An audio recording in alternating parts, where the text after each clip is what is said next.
네, 반갑습니다. 옆에 있는 분하고 웃으면서 인사할까요? 안녕하세요. 반갑습니다. 환영합니다. 네, 함께 예배할 수 있어서 너무 좋습니다. 반갑습니다. 네, 오늘도 우리가 이곳에 이 땅에 있는 이유, 이곳에 있는 이유, 바로 예배가 없는 곳에 예배를 드리며 하나님을 높여드리는 것을 믿습니다. 네, 그 주님을 우리가 먼저 정말 예배자의 마음, 하나님 내가 이런 예배자 되겠습니다. 이 마음으로 함께 먼저 찬양하겠습니다.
찬양합니다.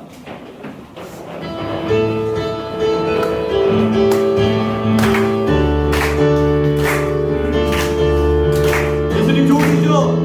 아멘. 함께 찬양합시다. 많은 사람들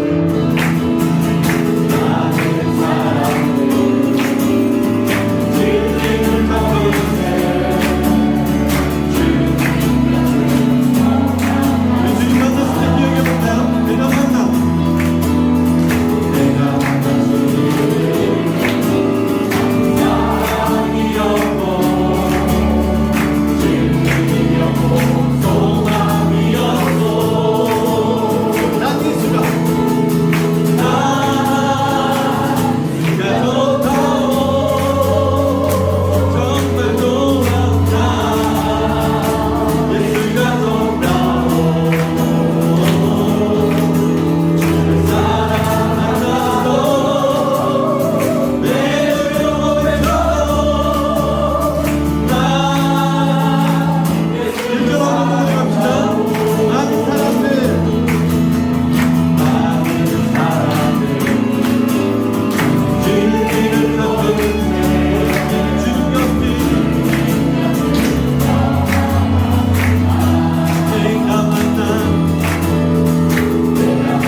가소새 삼으라 나의 길을 가르치라 내가 너희와 함께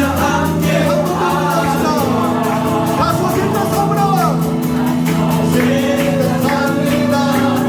세상 모든 사람들은 우리에게 달려 있습니다.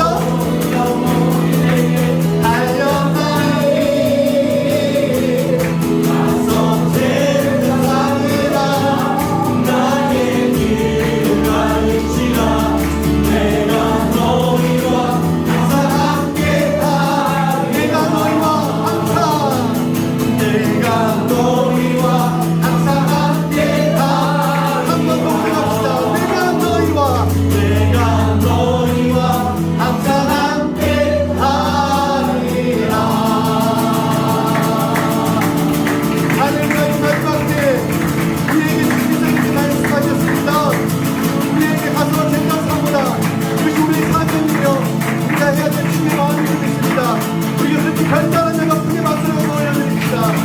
아멘. 있겠습니다. 주님을 우리가 만나 우리는 난 예수가 좋다고 너무 기쁘게 찬양합니다. 하지만 아직도 그 기쁨을 모르는 많은 길 잃어버린 사람들 그들을 향해서 우리가 미랄이 되어야 될 줄 믿습니다.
모든 시선을 주님께 드리며 살아계신 하나님을 느낄 때 내 삶은 그의 역사가 되고 하나님 일하시다 모든 시선을 주님께 드리고 전능하신 하나님을 느낄 때 세상을 그의 나라가 되고 하나님이 일하시다 모든 시선을 주님께 드리고 살아계신 하나님만 바라봅니다. 살아계신 하나님을 느낄 때 내 삶은 주의 역사가 되고 하나님이 일하시다 모든 시선을 주님께 내 삶 가운데 전능하신 하나님만 봅니다. 전능하신 하나님을 느낄 때 세상은 그의 역사가 되고 하나님이 일하시다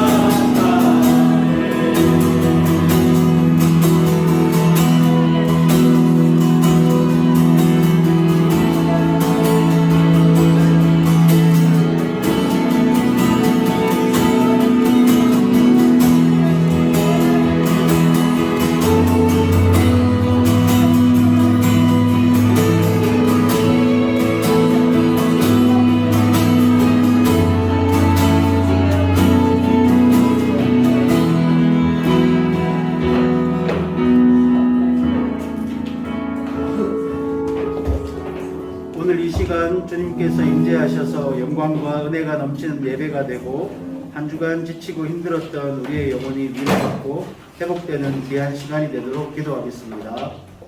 아버지 하나님, 예배가 성도들이 성경을 읽고 말씀을 배우는데 열심을 내고 믿음이 성장하고 그 믿음 안에서 성도들의 건강한 교제가 넘치고 서로 권면하며 의지하는 공동체가 되도록, 그리고 새로운 믿음의 성도들이 공동체에 잘 적응하고 정착할 수 있도록 다 같이 기도하겠습니다. 아버지 하나님, 건강한 교회 성도들이 성경을 가까이 읽고 어떤 제도를 통해서 하나님을 주시는 감정, 그로 인해서 우리의 믿음이 잘 성장할 수 있고 그런 기회를 접할 수 있는 주님의 기도합니다. 하나님, 그 믿음 안에서 우리 내 성도들이 건강한 교제가 이루어지고 그런 공동체가 서로 공존하며 의지하시고 귀한 의미 될 수 있도록 우리 교회에 새롭게 출석하고 있는 새롭게 출석하는 이 가족들이 잘 적응할 수 있도록 오늘 도와주시고 우리가 믿고 있는 성도들이 새로운 가족들을 잘 수행하고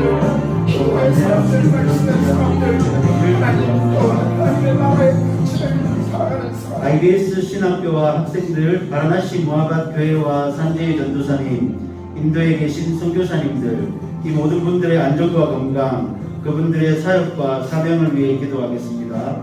델리 NCR 한인교회 연합과 동역을 통해서 한인들의 영적 성장이 일어나고 1월 3일, 6일까지 있을 청소년 수련회가 잘 준비되어서 우리 아이들이 은혜를 경험하는 시간 되도록 다 같이 기도하겠습니다.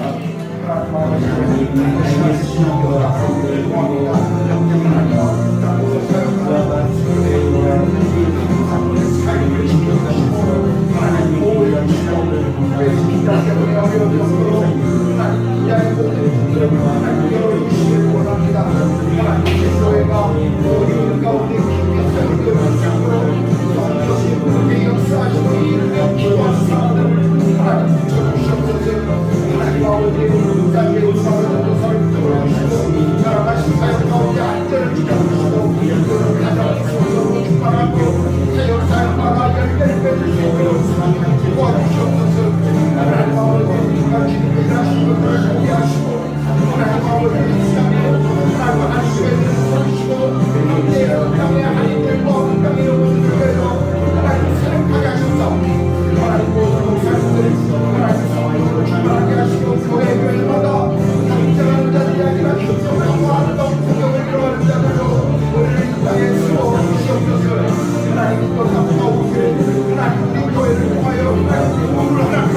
우리 교회 찬양팀과 주일학교 그리고 목자들과 교회와 예배를 위해 섬기고 헌신하는 모든 분들의 성령 충만과 건강을 위해 기도하겠습니다.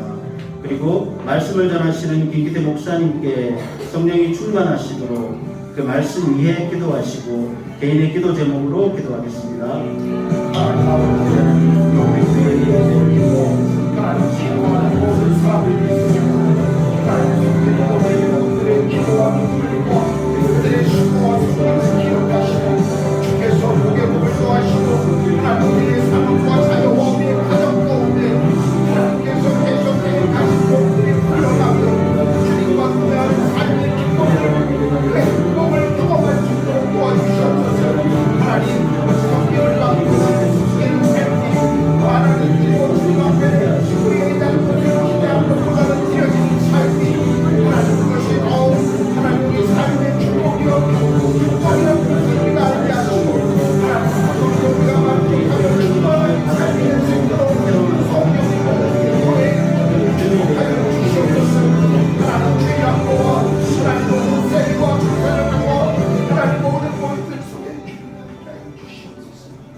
주님, 우리의 주인 되시고 우리를 구원하신 아버지 하나님, 오늘 이 자리에 함께 모여 찬양을 드리고 예배를 드릴 수 있음에 감사를 드립니다. 지난 한 주간의 삶을 되돌아보고 또 새로운 한 주를 살아가는 힘을 얻고 다짐하는 귀한 시간이 되기를 기도합니다. 아버지, 이제 곧 성탄절이 다가옵니다. 세상의 기준으로 성탄을 바라보기보다는 우리를 죄에서 건지고 우리를 구원하기 위해 아기 예수님이 이 땅에 오셨음을 기억하고 그 의미를 묵상하며 성탄의 기쁨을 함께 나누는 우리 구루가온 한인교회가 되기를 기도합니다. 모든 말씀 예수님의 이름으로 기도하였습니다. 아멘.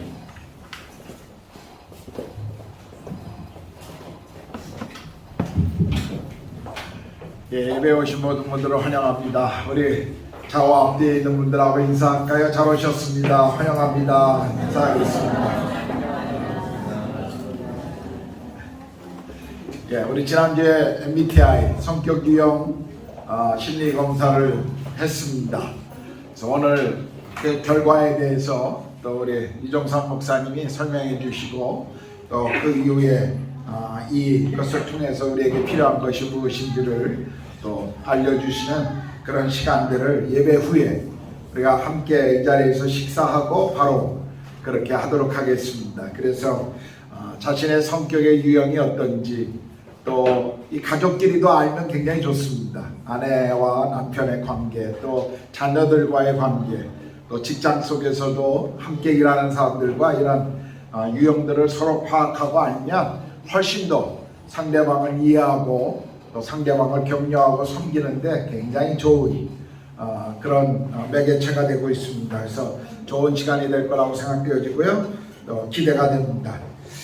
우리 이미 교회 밴드와 또 카톡을 통해서 알려드린 2023년 교회 사역을 위한 한 해 사역을 좀 평가하는 피드백을 또 받기를 원합니다. 다음 주일날 예배 시간에 우리가 잠깐 여러분들에게 그 설문지를 나눠드리고 또 이렇게 기록하는 시간들을 가질 텐데, 이미 교회 밴드와 카톡으로 보내드렸으니까 여러분들이 그걸 좀 보시고 생각하시고 또 이렇게 기록해 주시면 좋겠습니다.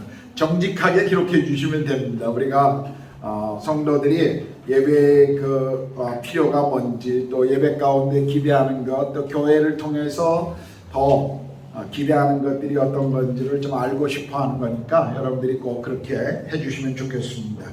우리 성탄절 12월 행사 계획을 계속 알려드립니다. 다음 주일은 예배 마치고 우리가 매년 성탄절마다 우리 거리에 가난한 그 구걸하는 그 어린아이들을 위한 성탄 선물을 항상 나누고 있습니다. 작년에도 700개 저희 주변에서 부르가온에서 나눴습니다. 그래서 올해도 우리가 700개의 성탄 선물을 우리가 이렇게 포장하고 다음 주에 그 포장된 걸 여러분들이 다 가져가서 성탄절 전까지 일주일 동안 거리의 아이들을 위해서 나눠주고 또 성탄의 의미를 여러분들이 되새겨보는 그런 시간을 좀 가지려고 합니다. 그래서 18일 날 그렇고요. 또 24일 날 토요일 다음 주에 더 자세하게 안내를 드리겠습니다. 우리 청소년부와 주일학교가 성탄 축하송을 각 가정을 방문해서 하게 될 것입니다. 오후 3시부터 아마 저녁 8시 정도면 끝날 거라고 생각되는데, 전에는 모든 가정을 다 방문했습니다. 근데 이제 가정수가 늘어나다 보니까 모든 가정을 다 방문하기는 어렵고, 그래서 아파트 단지별로 이렇게 몇 동씩 묶어서, 또 델리에는 저희가 가기가 어려워서 죄송하지만 델리에 계신 분들은 함께 부르가온에 오셔서 함께 이 시간을 우리 자녀들에게 굉장히 좋은 추억이, 성탄에 대한 추억입니다. 그리고 함께 우리가 또 성탄을 기뻐하는 그런 시간들을 갖기를 원합니다. 다음 주에 더 자세하게 어디를 방문할 건지를 안내해 드리도록 하겠습니다. 또 25일이 주일이고 또 성탄절이죠. 그래서 우리가 성탄 예배와 또 예배 후에 파티, 또 우리가 선물 교환하는 시간도 가질 텐데요. 그래서 선물은 1,000루피 미만으로 준비하시면 됩니다. 너무 고가의 선물은 부담스러우니까 1,000루피 미만의 의미가 있는, 특별히 새해를 기대하면서 이렇게 주고 싶은 선물이 무엇인지를 생각하시면 좋겠습니다. 어떤 분이 전에 비누를 의미가 뭐냐 할 때 새해는 잘 씻고 다니라고, 아마 받은 사람이 좀 상처가 됐을 겁니다. 그래서 여러분들이 의미를 담은 그런 선물들로 함께 했으면 좋겠습니다. 우리 한교연, 우리 델리 NCR에 있는 한인교회 연합 청소년 수련회가 1월 3일부터 6일까지 금요일까지 그레이트 노이다 크라운 호텔에 있습니다. 회비는 12,000루피입니다. 개인당 12,000루피인데 2011년 생부터 참석할 수 있습니다. 2011년 그보다 더 어리면 부모가 같이 와야 되고요. 그래서 2011년부터 참여할 수 있으니까 자녀들 함께 우리가 할 수 있는, 어떤 분들은 이런 분들이 계세요. 아이가 둘인데 위에는 청소년 나이라 참석하는데 밑에가 조금 나이가 아주 어리지 않고, 뭐 예를 들면 2012년생 뭐 이렇게 되면 어떡합니까? 라고 이렇게 얘기하시는 분들이 있는데, 꼭 그래서 동생도 같이 가기를 원합니다. 아마 이런 분들은 이제껏 공식적으로는 안 됐지만 비공식적으로는 오면 참석시켰습니다.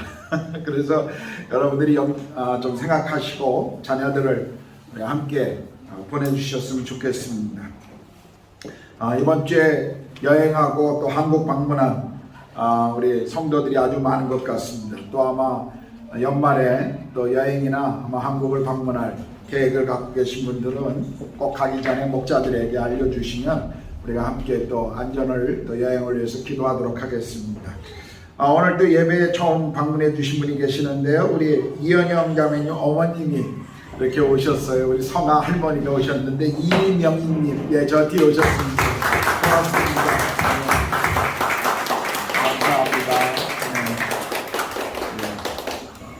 청아 외할머니께서 이렇게 와주셔서 너무 감사합니다. 교회 앞에 제가 혹시 놓친 광고 있나요? 예, 이번 12월 달에는 우리가 이 땅에 선교사로 오신 예수 그리스도를 또 기억하기 위해서 선교에 대한 메시지를 한 달 동안 계속 4번에 걸쳐서 지금 하려고 합니다. 오늘 2번째 시간인데요. 지난주 본문과 같은 본문입니다. 로마서 10장 13절에서 15절 말씀을 홍단비군이 나와서 봉독해 주시겠습니다.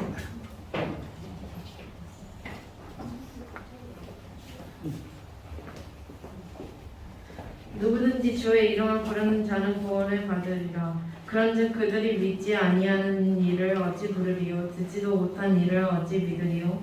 전파하는 자가 없이 어찌 들으리요? 보내시는 받지 아니하였으면 어찌 전파하리요? 기록된 바 아름답도다 좋은 소식을 전하는 자들의 가리와 같으니라. 네.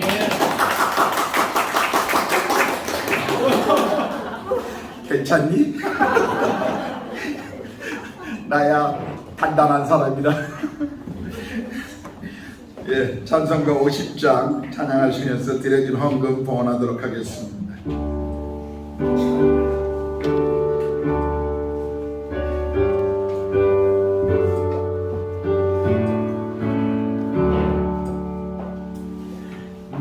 내게 있는 모든 것을 아낌없이 드리네. 사랑하고 의지하며 주만 따라 살리라. 주께 드리네.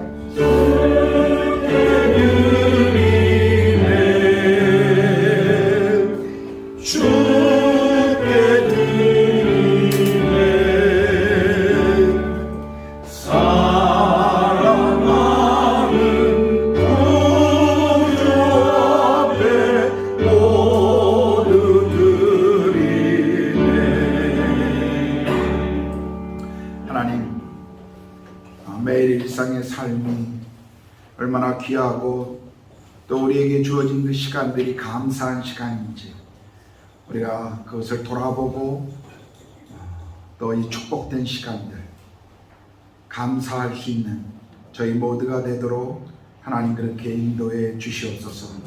지난 한 주간도 주의 은혜 아래 저희 모두를 보호하시고 또 오늘 공동체 예배로 저희 모두를 불러주셔서 함께 예배자의 이 삶의 축복과 기쁨을 감격을 누리게 하셔서 감사합니다. 하나님, 매일의 삶에서 우리의 필요를 주님이 공급하시고 또 채워주셔서 감사합니다.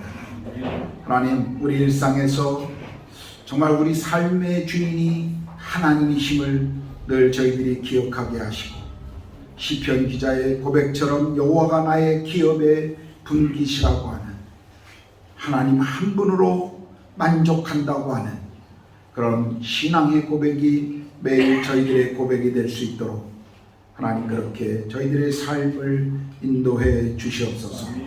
하나님이 주신 것 중에 일부를 우리가 교회의 필요와 또 하나님 나라의 일과 이 땅의 가난한 이들을 위해 헌금으로 드립니다.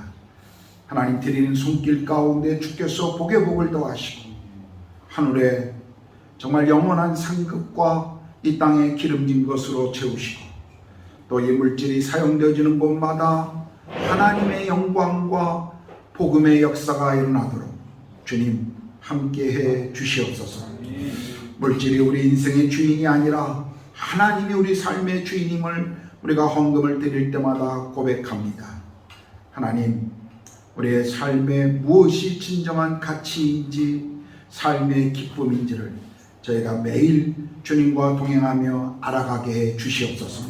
오늘 예배를 통해서도 주님 그것을 우리에게 말씀해 주시고 또 어린아이로부터 장년에까지 주의 말씀을 들을 때 말씀이 우리 삶의 실제가 되며 매일 믿음의 삶을 그 진리의 말씀으로 동행할 수 있도록 주님 축복하여 주시옵소서. 출타 중이거나 또 몸이 불편하거나 여러 사정으로 예배에 참여하지 못한 우리 성도들 어디 있든지 그 있는 자리가 예배의 자리, 주님을 영화롭게 하는 자리가 될 수 있도록 주의 성령께서 함께해 주시옵소서. 이제 우리 모두가 말씀을 듣기를 원합니다. 말씀의 저자이신 성령 하나님, 이 말씀을 들을 때 우리의 영혼을, 우리의 귀를, 우리의 눈을 열어 살아계신 하나님을 만나게 하여 주시옵소서. 감사와 찬양을 주님 앞에 올려드립니다. 우리 주님 예수 그리스도의 이름으로 기도드렸습니다. 아멘.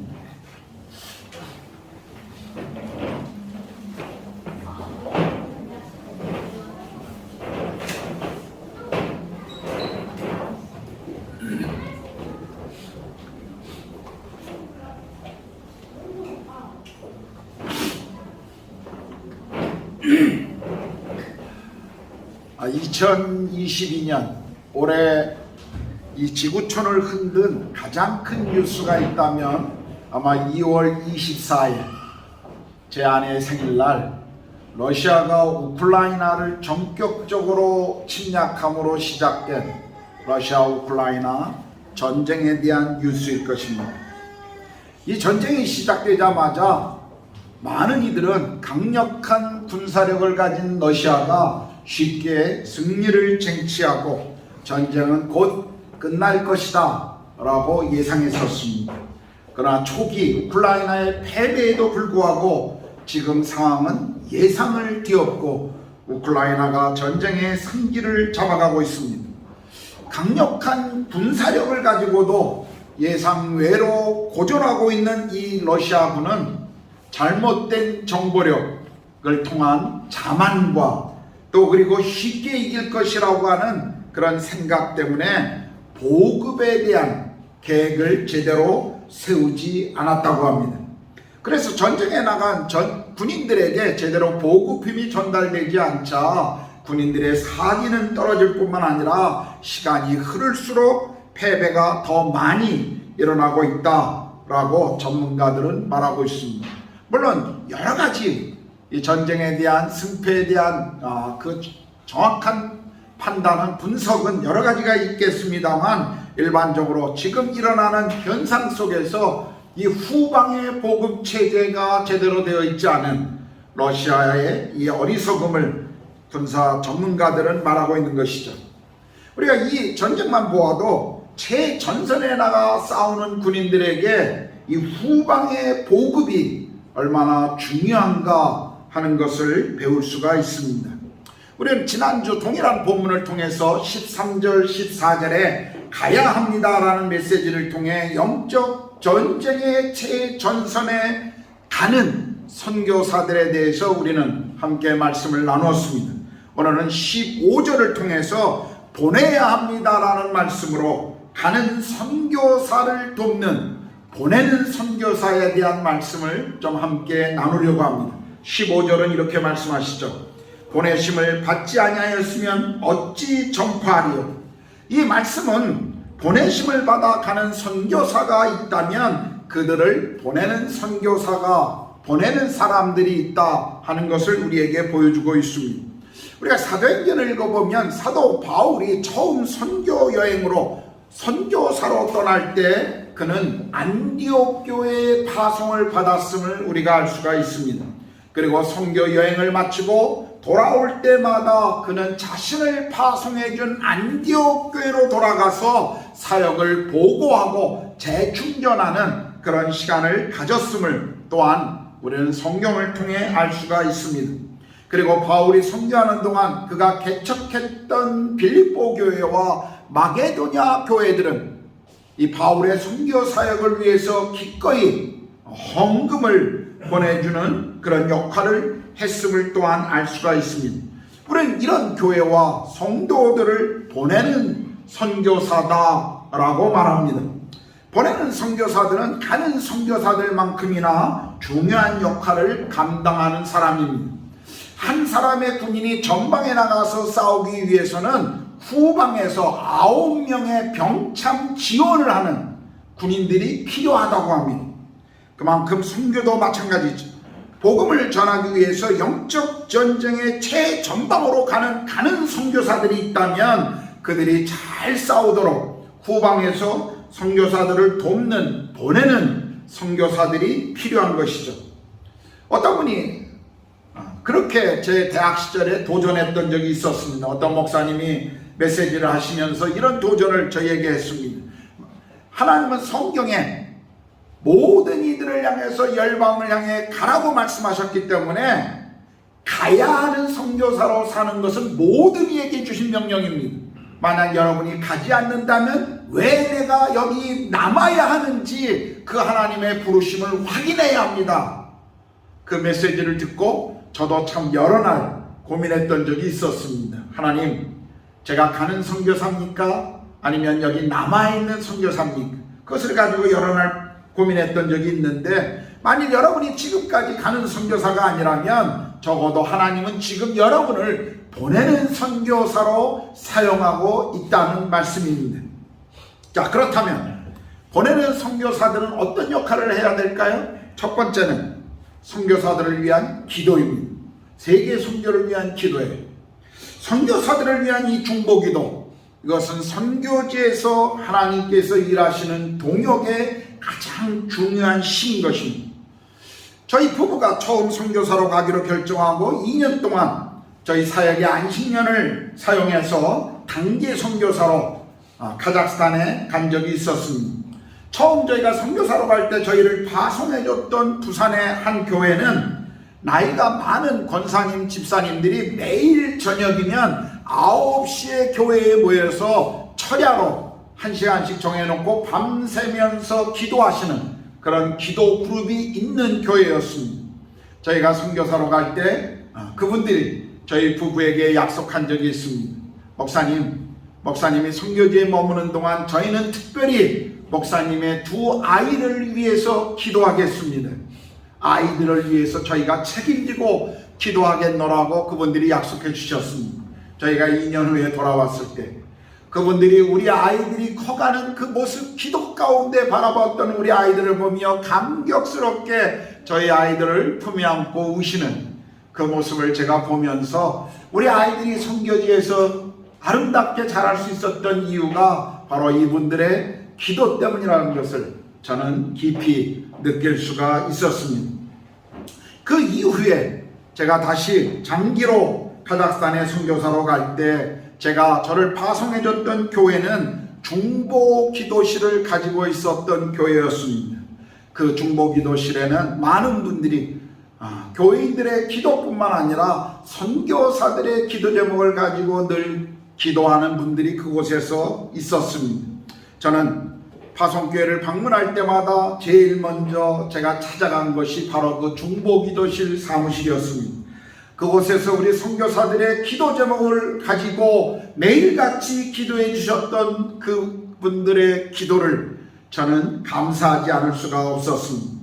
저희가 한 번은 카자흐에서 사역하는 동안 저희가 사역하던 그 작은 도시에 3일 간격으로 한국 사람이 2명이 피살되는 사건이 있었습니다. 한 명은 여성 선교사님이셨고요. 또 한 사람은 대학에서 한국어를 가르치려고 왔던 한 선생이었습니다. 우리는 갑자기 닥친 이 사건 때문에 얼마나 놀라고 힘들었는지 모릅니다. 이게 도대체 왜 이런 일들이 일어났는지, 이것이 어떤 종교적인 테러인지 정치적인 이유인지 아니면 단순한 강도의 사건인지 우리가 알 수 없기 때문에 모든 선교사들은 굉장한 그 두려움을 가지고 이 사건을 직면했습니다. 학교에 다니던 아이들을 학교에 보내지 않고 다 집에서 보호했습니다. 싱글 여자 선교사들은 가정이 있는 집으로 다 이동했습니다. 왜 이런 일들이 일어났는가를 알 수 없었기 때문에 선교사들의 마음에 일단의 어떤 염려와 그런 불안감을 가지고 있었기 때문이었습니다. 그 돌아가신 여자 선교사님의 그 아파트에 흘린 그 피를 다른 여자 선교사님들이 가서 그것을 다 닦아야만 했었습니다. 극도의 스트레스를 받고 머무를 수밖에 없는 그런 시간이었습니다. 어떤 선교사는 밤에 나가는 것을 두려워해서 일정한 시간 동안 밤에 외출을 삼갔던 선교사도 있습니다. 제 아내 같은 경우는 혼자 집에 머물고 있는 것이 두려워 늘 제가 출근할 때 함께 출근했던 그런 시간들이 있었고, 아이들은 큰 문제 없이 잘 적응했다라고 생각했는데 후에 제 딸이 저희에게 이런 이야기를 한 적이 있었습니다. 엄마, 아빠, 그때 그 일이 있었을 때 우리는 학교에서 마치고 돌아올 때마다 우리가 초인종을 누르면 엄마가 문을 열어줄 수 있을까? 엄마가 살아있을까? 매일 그것을 두려워하며 초인종을 눌러놓으라고 아이들도 극심한 스트레스를 받고 자라고 있었던 그 시간을 보내고 있었던 것을 저희는 알 수가 있었습니다. 그러나 시간이 흘러가면서 살아야 할 사람들은 또 살고 사역해야 할 사람들은 계속 사역해야 했기 때문에 저희들은 일상의 삶으로 돌아왔습니다. 그 일이 있고 난 이후에 한 6개월이 지난 다음 제가 한국에 회의가 있어서 한국을 방문했습니다. 그때 제가 파송한 교회를 오고 중보 기도실을 들어갔을 때 그곳에서 만났던 많은 집사님들, 권사님이 제 손을 붙들고 이런 고백을 해주셨습니다. 목사님, 저희가 그 사건이 터졌을 때 이 사건이 해결될 때까지 저희 모두는 금식하며 선교사님들을 위해 기도하고 있었습니다. 저는 선교지에서 어려운 시간들을 저희가 참 잘 버텼다라고 생각했지만 사실은 그런 분들의 뒤에서 지원해준 기도 때문이라는 것을 저희는 알 수가 있었습니다. 이런 중보기도가 선교사들을 선교지에서 버티며 사역을 감당할 수 있게 만든 원동력이라는 것을 저는 배웠습니다. 힘들고 어려울 때마다 저는 선교지에 머무는 시간 속에 늘 제가 포기하고 싶은 생각이 들 때마다 저를 위해 기도해주고 계신 분들의 그 기도를 늘 저는 기억하고 힘을 낼 수가 있었습니다.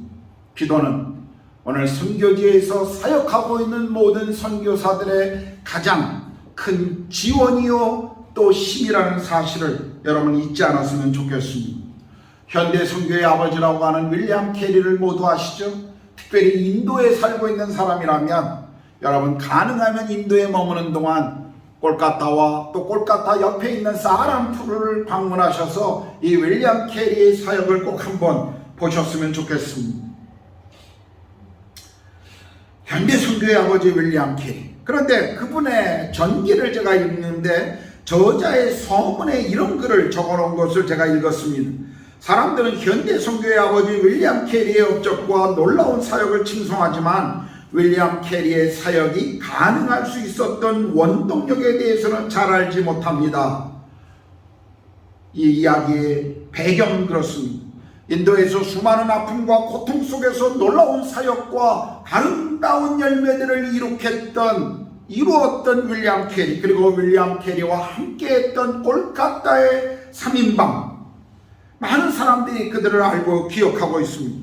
그러나 그 뒤에서 윌리엄 캐리의 기도 제목을 붙들고 평생 침대에서 오빠를 위해 기도했던 그 누이 동생의 기도, 저자는 윌리엄 캐리의 전기를 기록하면서 그 누이 동생의 기도가 윌리엄 캐리를 윌리엄 캐리 되게 만들었던 원동력이다라고 그는 그의 전기에서 기록한 것을 저는 읽은 적이 있습니다.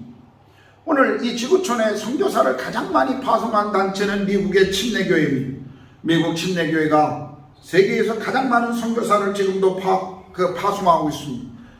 미국 침례교 선교 역사를 읽어보면 오늘 미국 침례교회의 이런 놀라운 일들이 어떻게 시작되었는가를 기록하는 아주 짧은 부분이 있습니다. 저는 그 기록을 읽고 깊은 감동을 받은 적이 있어요.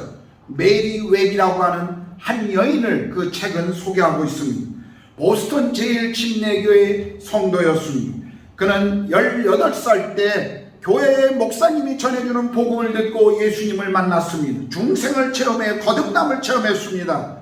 그리고 20살 때 자신의 교회 목사가 선교에 대한 메시지를 할 때 그 메시지를 듣고 선교를 위해 헌신하겠노라고 그 자매는 결단했습니다. 그런데 그녀는 불행하게도 어렸을 때 당했던 그 사고로 인해서 평생 휠체어를 타고 다녀야 했던 그런 장애를 가진 여인이었습니다. 그래서 평생 자신의 마을 밖으로도 한 번도 나가본 적이 없는 그런 여자였습니다. 그런데 그날 그 메시지를 듣고 선교사로 선교에 자기의 삶을 드리겠다라고 결단하던 그날 그는 하나님 앞에 이런 기도를 드립니다. 하나님, 제가 몸이 불편하여 밖에 나가 타 문화권에 갈 수 없다면 제가 머무는 이곳에서 선교를 위해 기도하겠습니다. 저는 기도에 제 인생을 드리겠습니다라고 그녀는 결단합니다. 그리고 몇 명의 같은 마음을 가진 자매들을 교회 안에서 모아 기도하기 시작했습니다. 모일 때마다 1페니, 2페니, $1를 헌금하면서 기도하러 모일 때마다 그들은 작은 헌금을 헌금하기 시작합니다. 그리고 훗날 미국 침례교회가 미국이 첫 번째 선교사로 파송한 아도리람 저드슨이라고 하는 미얀마의 카렌족을 위해 다가와줬던 그 선교사를 파송하는데 이들이 모일 때마다 헌금했던 그 헌금이 사용되어집니다. 이 여인들의 그 기도 모임은 자기 교회 안에서만 이루어진 것이 아니라 이제는 다른 도시에 있는 사람들에게 이분은 메리 웹이라고 하는 이 여자는 편지를 쓰기 시작했습니다. 우리가 세계 선교를 위해 그리고 선교사를 위해 이런 기도를 하고 있습니다. 우리 자매들이 함께 기도해야 하고 있는데 당신의 교회에서도 이 기도 가운데 동참해 주면 좋겠습니다. 편지를 보내고 그 도시 밖으로 또 많은 교회들에게 편지를 보내면서 많은 교회들 속에 기도하는 여인들, 특별히 선교를 위해 기도하는 여인들이 생기기 시작합니다. 미국 침례교회 안에 여선교회를 여전교회라고 그러지 않고 WN Women Mission Union이라고 그렇게 여선교회라고 부르는 이유는 이 모임이 시작된 최초의 그 이유가 선교를 위해서 기도하기 위함이었기 때문이었습니다.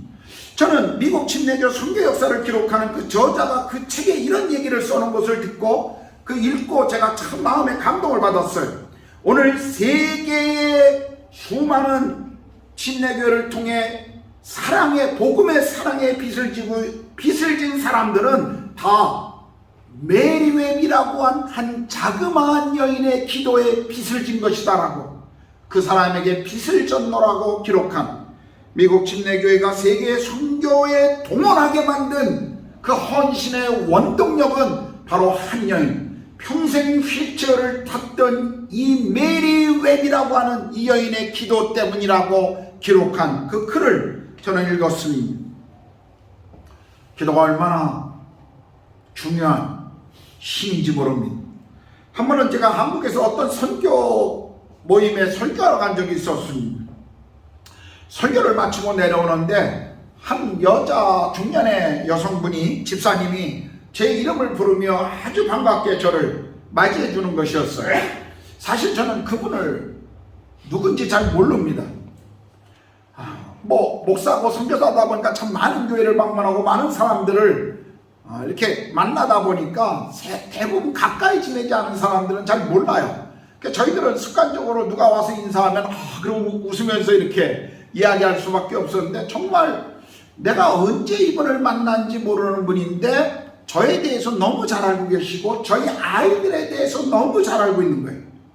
제가 궁금해서 그분과 헤어지고 난 다음에 저희 교단에 저희 선교부 간사에게 물어봤습니다. 저분 누구시냐고.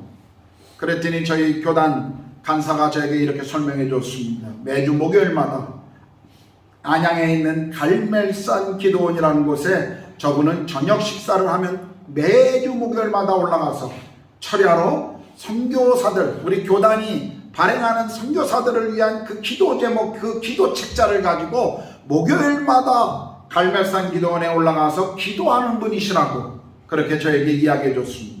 그분은 매주 목요일마다 선교사들을 위해 기도하고 있고 또 제 기도 제목과 제 아이들의 기도 제목을 늘 기도하신 분이었기 때문에 저와 한 번도 만난 적이 없지만 저에 대해서 너무나 잘 알고 제 사역에 대해서 너무나 잘 알고 있는 분이셨습니다. 지금도 매주 목요일이면 제가 아는 민집사님이라는 분이 계십니다. 그는 보험 회사의 지점장으로 있으시다가 은퇴하신 분이십니다. 그가 일하는 동안에도 그는 선교에 대한 참 많은 헌신을 하셨던 분이에요. 지금 은퇴하고 그분은 전국을 다니시면서 기도 운동을 하십니다. 그런데 누구와 기도하자라고 말하지 않아요. 그냥 그분이 정한 장소에 가서 그분은 기도하십니다. 어떤 분이 소문을 듣고 찾아오면 함께 기도합니다. 그리고 그 기도에 동참하기를 원하면 함께 기도 제목을 하고 기도하십니다. 지금도 매주 목요일이면 대전에 저희 교단의 신학교 맨 꼭대기층에 올라가서 홀로 방석 하나를 놓고 교단 신학교와 선교사들을 위해 밤새며 기도하는 그 시간들을 그분은 여전히 하고 있습니다. 그분은 평신도입니다. 목회자도 아니고 선교 훈련을 받으신 적도 없으십니다. 그러나 선교에 있어서 기도가 얼마나 중요한가를 알기에, 선교사들이 얼마나 기도를 필요로 하고 있는가를 알고 있기에 그는 매주 목요일마다 지금도 대전 그 침례 신학대학 맨 꼭대기층에 올라가서 기도하고 있는 그분을 저는 기억합니다. 이런 기도의 사람들, 이들이 선교사들의 진정한 동역자들입니다. 우리는 선교사들을 위해서 기도해야 합니다. 선교사들에게 있어서 가장 강력한 지원과 무기는 사실 후방에서 성도들의 기도입니다. 세계 선교 그리고 교회의 부흥이 기도가 없는 곳에서 일어난 적이 없습니다. 기도하는 사람들이 없는 곳에서 하나님이 부흥을, 하나님이 사역의 열매를 허락하신 적이 없다는 사실을 우리는 기억해야 합니다. 저는 우리 교회 안에서도 강력한 기도의 용사들이 일어나기를 소망합니다. 우리 교회 안에서도 이런 기도의 모험을 인도하고 함께 할 수 있는 사람들이 계속 우리 교회 속에 세워지기를 저는 기도하고 소망하고 있습니다. 우리 속에 기도의 사람들, 사역자들이 아니더라도 집사님들 가운데서 이런 기도의 마음을 가진 사람들이 모여 누가 시키든 시키지 않든 함께 있는 곳에서 기도하며 주님의 마음을 내가 머무는 그곳에 하나님의 나라가 이루어가는 것을 보기를 소망하는 기도의 사람들, 그런 사람들이 우리 교회 가운데 계속 세워져 갈 때 하나님은 우리 교회를 사용하실 것입니다. 저는 그것을 믿습니다. 우리가 선교사들을 보내는 선교사로서 가는 선교사들을 지원하기 위해서 중보기도와 함께 두 번째 중요한 것은 재정적인 후원입니다. 돈은 선교에 있어서 굉장히 중요한 자원이죠. 첫 번째 중요한 것은 아니지만 선교하는 데 있어서 재정은 굉장히 중요한 것입니다. 여러분, 돈 없이 어떻게 선교할 수 있겠습니까? 선교사가 어떻게 돈 없이 새로운 곳에 가서 사역을 시작할 수 있겠습니까? 그런데 이 돈이 선교에 있어서 굉장히 중요한 자원이지만 오늘 한국 교회나 여러 모습을 보면요, 교회에 경제적인 위기가 오거나 또는 한국 경제가 휘청거릴 때마다 항상 교회들이 교회의 재정에 가장 먼저 빠르게 삭감시키는 것이 선교사들을 지원하는 선교헌금이에요. 제가 선교지에 있을 때 IMF를 경험했습니다. 또 미국의 모기지 사태 때문에 달러 환율이 뛰면서 엄청난 고통스러운 시간들을 저도 선교지에서 보낸 적이 있습니다. 저희가 봤던 생활비의 반 이상이 반토막이 나버렸어요. 아이들의 등록금을, 학교에 등록금을 낼 수 있는 돈도 없었습니다. 학교를 찾아가서 교장과 이야기하고 우리가 몇 달만 유보해달라고 부탁해야 되는 그러한 시간도 있었습니다. 사역비는 나가야 되기 때문에 우리의 생활비에서 아이들로부터 쓰는 것을 모든 것을 줄여야만 했던 그런 시간들이 있었습니다. 대부분 한국교회가 이런 재정들을 줄여버리게 되면 선교지에 있는 선교사들은 사역에 있어서 굉장한 타격을 받는 것이 현실입니다. 여러분, 고린도후서 8장 2절 4절을 보면요, 마게도냐 교회가 자신의 선교를 위해서 헌금을 보내준 그 교회를 향해서 바울은 칭찬하면서 이런 얘기를 해요. 극한 가난 가운데에서도 너희가 기쁨으로 풍성한 헌금을 내게 보냈다. 그것을 칭찬하고 있습니다. 극한 가난 가운데. 마게도냐 교회가 부한교회가 아니었습니다. 그 교회가 무슨 굉장한 큰 교회였기 때문에 재정적으로 넉넉해서 헌금을 보내준 교회가 아니었습니다. 그럼에도 불구하고 그들은 헌금을, 바울의 선교를 위해서 헌금을 보냈는데 그냥 보낸 것이 아니라, 돈만 보낸 것이 아니라 그 헌금에 그들의 자원하는 마음이 함께 있었노라고 바울은 칭찬하고 있는 것입니다. 예수께서는 돈이 있는 곳에, 너의 재물이 있는 곳에 너의 마음이 있다고 했습니다. 저는 선교사를 위해 기도한다고 하면서 헌금하지 않는 분들의 그 기도, 저는 사실 좀 잘 믿어지지가 않아요. 헌금하는 분들이 거기에 마음이 가기 때문에, 그래서 이 선교헌금은 특별히 선교를 위해 기도하는 것만큼 중요한 것입니다.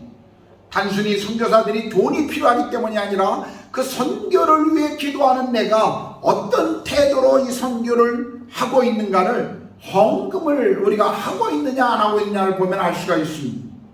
우리는 선교사들을 위해 재정적인 후원을 계속 해주어야 합니다. 여러분, 전주에 있는 안디옥교회라고 혹시 아시나요? 전주에 있는 안디옥, 일명 깡통교회라고 알려져 있는 교회입니다. 제가 전주에 몇 번 설교하러 갔었는데 또 이 교회도 제가 방문한 적이 있었습니다.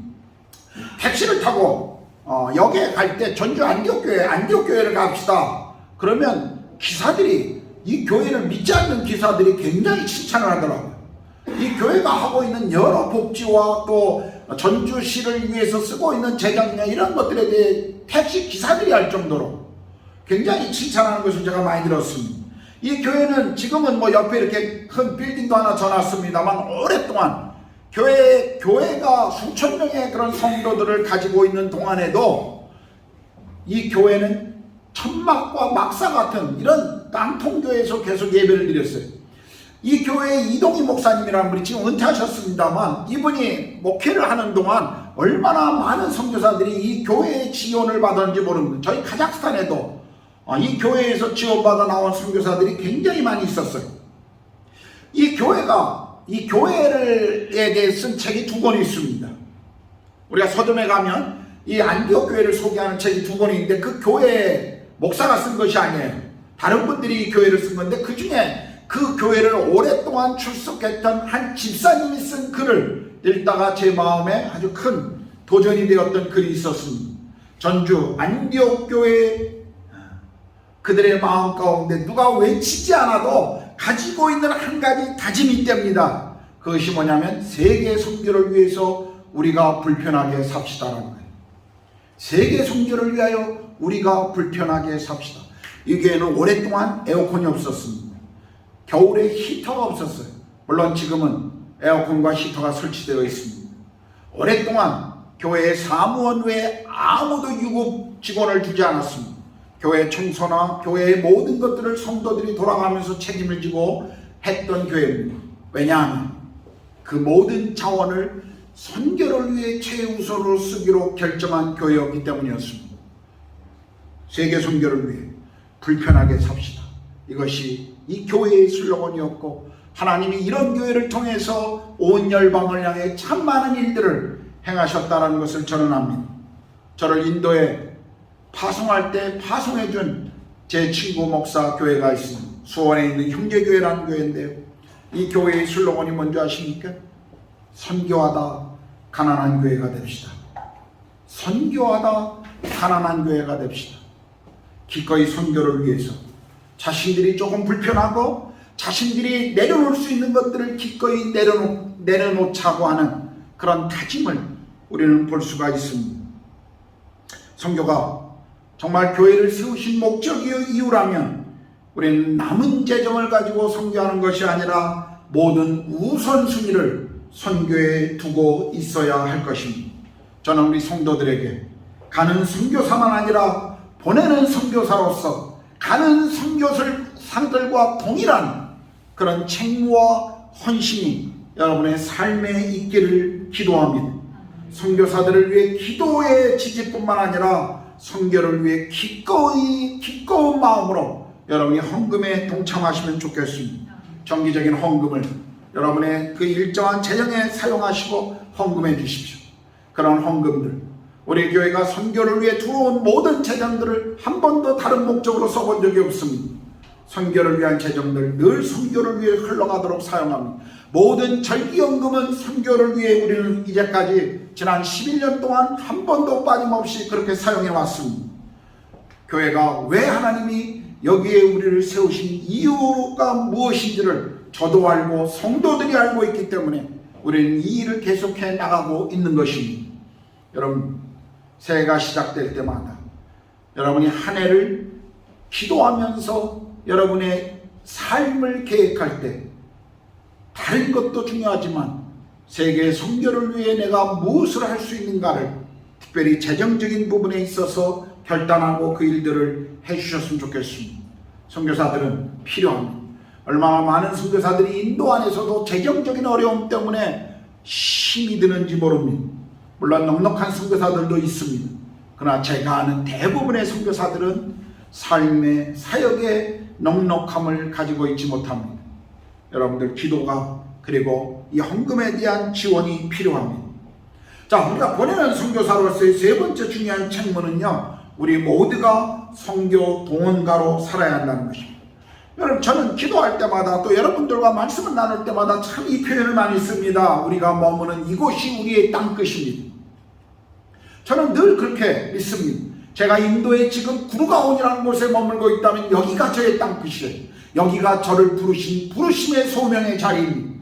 제가 한국으로 돌아간다면 한국이 아마 제 부르심의 자리가 될 것입니다. 제가 아마 유럽에 가 산다면 유럽이 제가 머무는 시간 동안에 저를 부르신 부르심의 자리가 될 것입니다. 그러므로 우리가 어디에 머물든지 머무는 자리가 중요한 것이 아니라 그 속에서 우리를 부르신 그 부르심이 무엇인가를 우리는 늘 생각해야 할 것입니다. 우리는 지금 구르가온에 머물고 있습니다. 그렇다면 우리 교회에서 성도들이, 그리고 우리 교회에서 자라고 있는 우리의 자녀들이 이 땅에 땅끝이라는 개념을 우리는 배울 필요가 있습니다. 하나님이 여기 우리를 주신 이유가 뭔지를 우리가 알아야 합니다. 인도에 대해서 사람들이 물을 때마다 더럽고 냄새나고 덥고 사람 살 곳이 못 된다라고 고백하는 그 고백이 다가 아니라 우리는 인도에 머물고 있기 때문에, 적어도 인도에 머문 시간들이 하나님의 시선으로 그리스도 예수의 마음으로 인도 사람들을 바라보고 인도의 복음의 천박함을 보고 인도 선교를 위해 하나님이 여기 나를 머물게 하셨다는 것을 기억하고, 우리는 사람들에게 정말 사람 살 곳이 못 돼요 라고 말하는 것이지만 그 땅을 향한 하나님의 마음을 우리는 동일하게 전해 주어야만 한다는 것입니다. 돼지가, 개가, 소가 쓰레기통을 뒤지고, 그리고 수많은 그런 무질서와 무례함이 존재하는 것 사실이지만, 그러나 그 이야기와 함께 우리의 입술에서 놓치지 말아야 할 것, 이 땅을 사랑하고 계시는 예수 그리스도의 그 마음을, 왜 우리를 이 땅에 두셨는지 그 주님의 마음을, 이 땅을 향한 하나님의 계획이 무엇인지 그 계획을 우리는 함께 이야기해 주는 사람들이 필요한 것입니다. 그것이 우리를 이곳에 주님이 지금 머물게 하고 계신 것입니다. 저는 우리 아이들, 우리 교회의 어린 자녀들을 위해 기도할 때마다 늘 그 기도 제목을 빼놓지 않습니다. 하나님이 인도에 머문 시간들이 이 아이들의 인생의 선교사적 삶을 살아가는데 하나님이 큰 기여함으로 타 문화권에 살았다고 하는 것이 이 아이들의 인생에 하나님의 마음을 이해하는데 하나님이 그렇게 사용해달라고 저는 아이들을 위해 기도할 때마다 늘 이 기도 제목을 빼놓지 않습니다.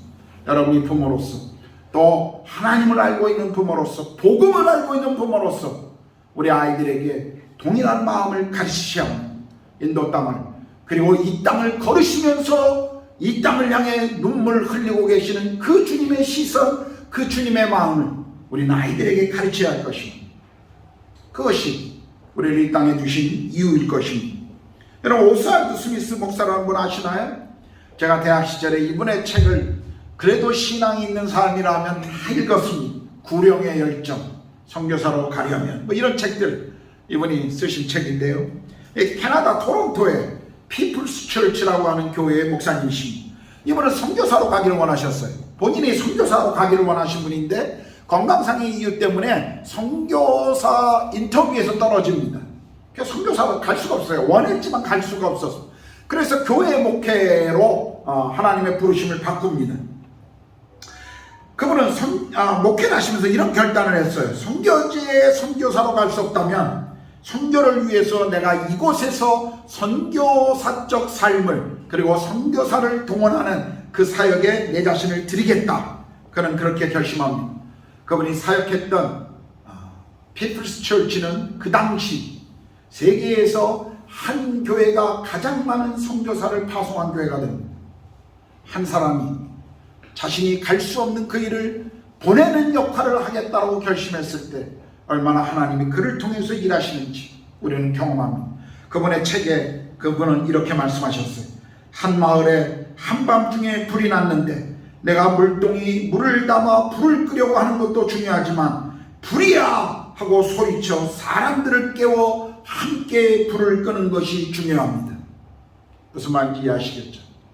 우리가 갈 수 없다면 우리는 함께 이 일에 함께 드려지는 그 일들을 해야 한다는 것입니다. 선교 동원가로서 우리도 다른 사람들을 깨워야 하는 인도에 하나님 우리를 살게 하십니다. 인도의 영적 상황, 인도의 필요를 우리는 나누고 우리가 기도할 뿐만 아니라 또 다른 이들이 우리를 만나는 사람들이 이 일에 관심을 갖도록 한국에 가서 인도 사람 살 것 못 된다는 이야기만 제발 좀 하지 마시고 그 얘기는 하시되 사실이니까 하시되 그러나 인도를 향한 주님의 마음이 무엇인지 그것도 함께 나눠서 인도를 위해 기도해 달라고 인도를 향한 하나님의 마음을 나눌 수 있는 여러분이 되셨으면 참 좋겠습니다. 루비 캔디릭 선교사 한국에 오셨던 한 선교사를 소개하고 오늘 메시지를 마치겠습니다. 미국 텍사스에 있는 한 교회에서 1907년에 조선에 파송한 싱글 선교사였습니다.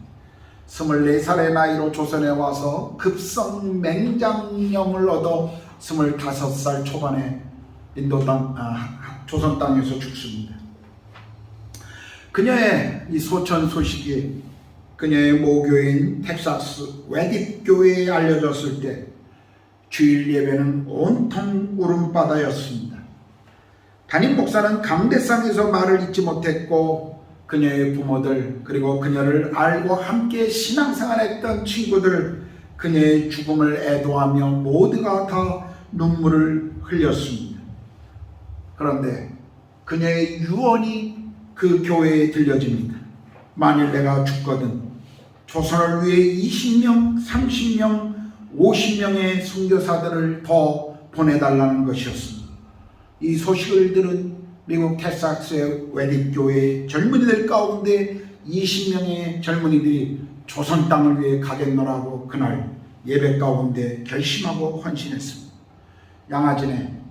양아진 외국인 무덤 묘비에 그의 묘비에는 이렇게 적혀 있습니다. 만일 내게 1000개의 생명이 주어진다면 그 모든 생명을 조선을 위해 바치리라. 우리는 우리 자신을 통해서 이런 사람들이 나도록 아니 내가 이런 사람이 되도록 우리는 계속 기도해야 할 것입니다. 저희 부부는 늘 기도하고 이 일을 위해 준비하고 있습니다. 하나님이 저희들을 옮기실 때 우리는 또 다른 선교 지역으로 가게 될 것입니다. 저는 여러분에게 있어서 정말 여러분 어떤 직업 그리고 어디에 살든지 여러분의 삶에 주님이 부르신 이 부르심의 원대한 이 소명에 여러분들이 머무는 곳에서 늘 함께 동참해 주시기를 부탁드립니다. 늘 제 마음을 움직이고 열광하게 하는 말씀이 있습니다. 우리 본부의 회장님이 오셨을 때도 동일한 이야기를 하셨는데요. 계시록 7장 9절 10절 말씀입니다. 이후에 내가 보니 각 나라와 족속과 백성과 방언에서 아무도 능히 셀 수 없는 큰 무리가 나와 흰옷을 입고 손에 종려가지를 들고 보좌 앞과 어린 양 앞에 서서 큰 소리로 외쳐 이르되 구원하심이 보좌에 앉으신 우리 하나님과 어린 양에게 있도다.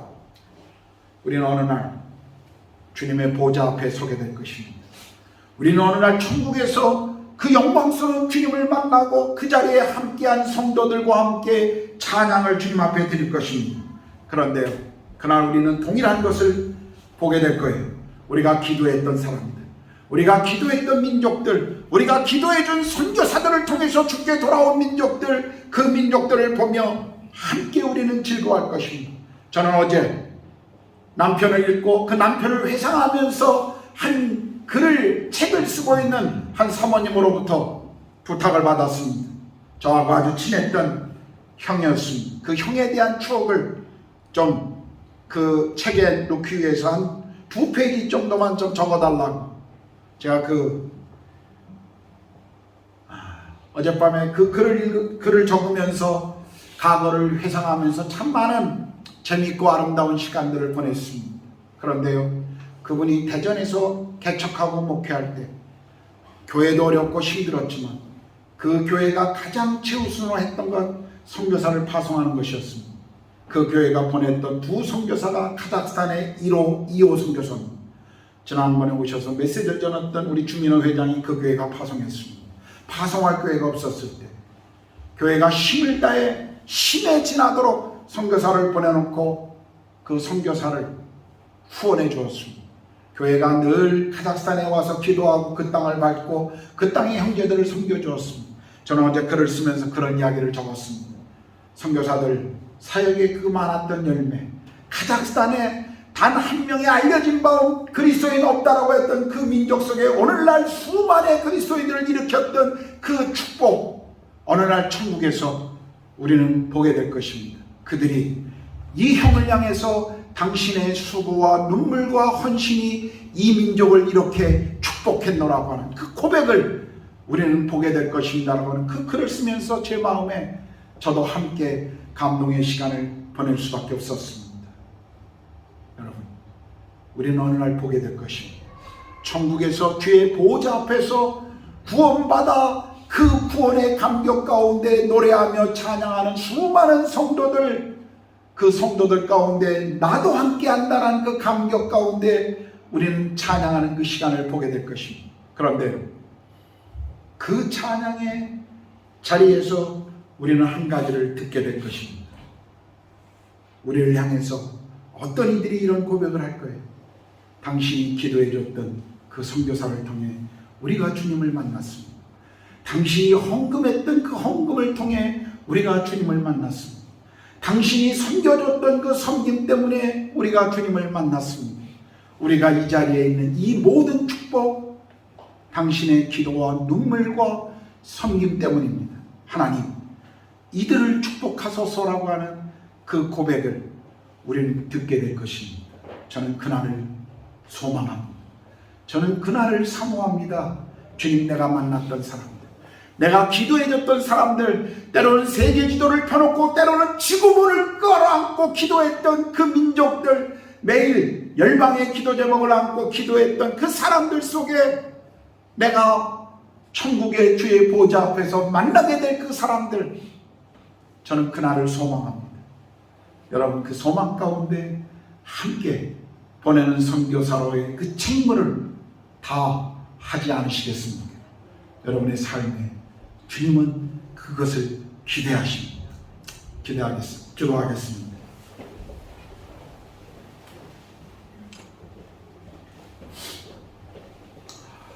어느 날 우리는 주님 앞에 서게 될 것입니다. 우리가 가는 사람인지 보내는 사람인지 하나님이 우리를 향해 부르심은 다 다를 것입니다. 하나님이 어떤 분들에게는 가라고 말씀하시고 그 부르심 앞에 순종해서 가는 분들이 있을 것입니다. 또 어떤 분들은 네가 있는 자리에서 가는 사람들을 지원하고 지지하고 격려하는 일들을 하라고 말씀하시는 분들도 계실 것입니다.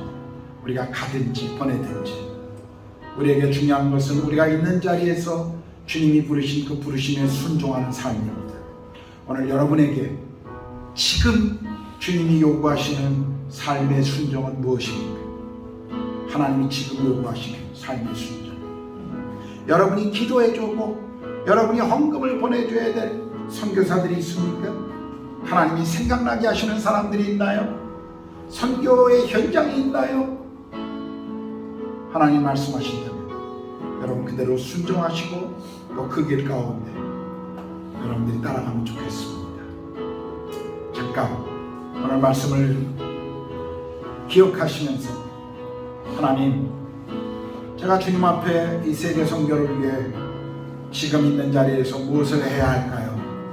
하나님 앞에 한번 질문하고 하나님 말씀을 여러분이 들었으면 좋겠습니다. 기도합시다.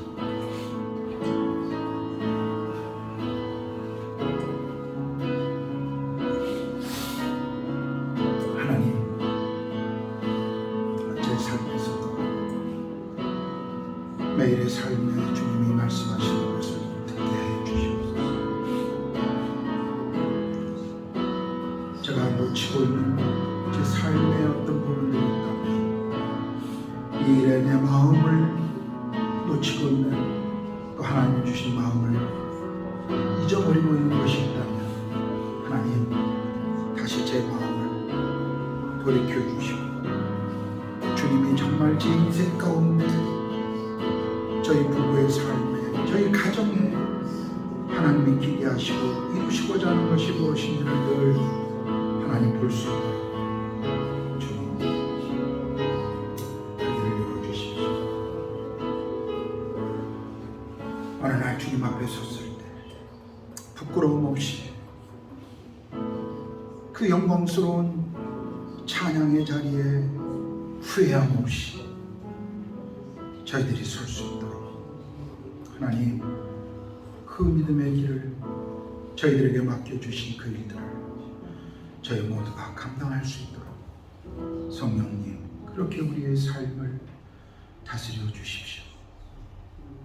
하나님 아버지,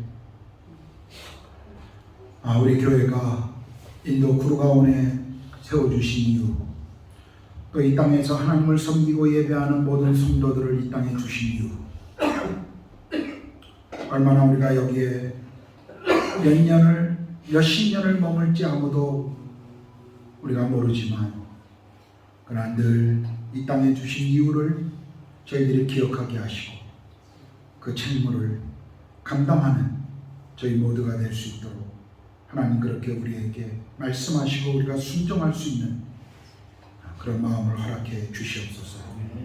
우리 교회를 정말 세우신 이 땅에 세우신 이유 잃어버리지 않게 해주십시오. 저희들이 그 길에서 주님의 마음에서 벗어나지 않도록 다른 것의 마음을 빼앗기지 않도록 늘 주님 저희들을 통치하시고 우리 교회의 주인 되신 그 주님의 마음을 따라갈 수 있도록 하나님 역사해 주시옵소서. 감사합니다. 주님을 찬양합니다. 우리 주님 예수 그리스도의 이름으로 기도드렸습니다. 아멘. 다 같이 일어나셨어요. 우리 보좌 앞에 모였네. 비전 우리 찬양하겠습니다. 우리 보좌 앞에 모였네. 함께 주를 찬양하며 하나님의 사랑 그 아들 주셨네. 우리 찬양합시다.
하나님과 어린 양의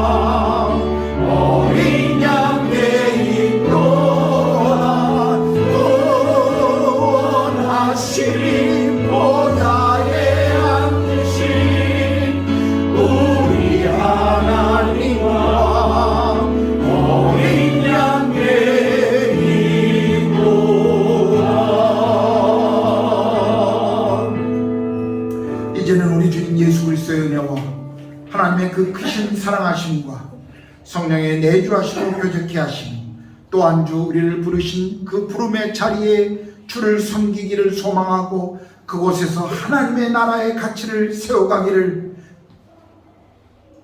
소망하는 우리 부르가온 한인교회 모든 성도들 머리 위에, 그리고 우리 자녀들과 우리의 산업 위에, 그리고 이 땅에서 하나님 나라와 복음을 위해 삶을 드리고 계시는 모든 선교사님과 그들의 사역 위에 이제로부터 영원토록 함께 하시기를 간절히 축원하옵나이다. 아멘. 아멘.